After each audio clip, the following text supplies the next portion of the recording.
নমস্কার বন্ধুরা, বাংলা স্টাডি চ্যানেলের পক্ষ থেকে আপনাদের জন্য স্বাগত জানাই। আপনার জন্য একটা নতুন ভিডিও নিয়েছি। ভিডিওটি শেষ পর্যন্ত ওয়াচ করবেন। ভালো লাগলে লাইক, কমেন্ট এবং শেয়ার করবেন। তো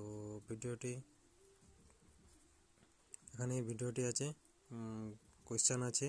তো এটা রিজনিং সম্পর্কে ছক সিস্টেম করে, তো এই অপশানগুলোর মধ্যে কোনটা হবে সেটা আপনাদের কাছে তুলে ধরবো। 3, 7, 12, 3, 7, 5, 12, 28, 20, 8, 24 জিজ্ঞাসা চিহ্ন।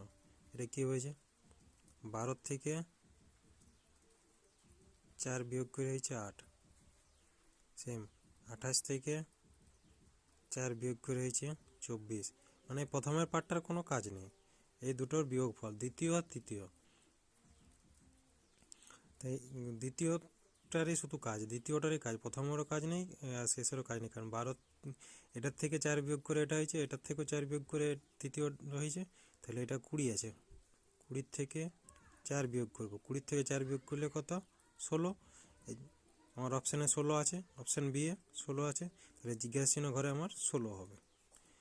প্রথম আর দ্বিতীয়র কোনো কাজ, তৃতীয় কোনো কাজ নেই, দ্বিতীয়টার থেকে শুধু 4 বিয়োগ করছি, 3টার থেকে 4 করে বিয়োগ।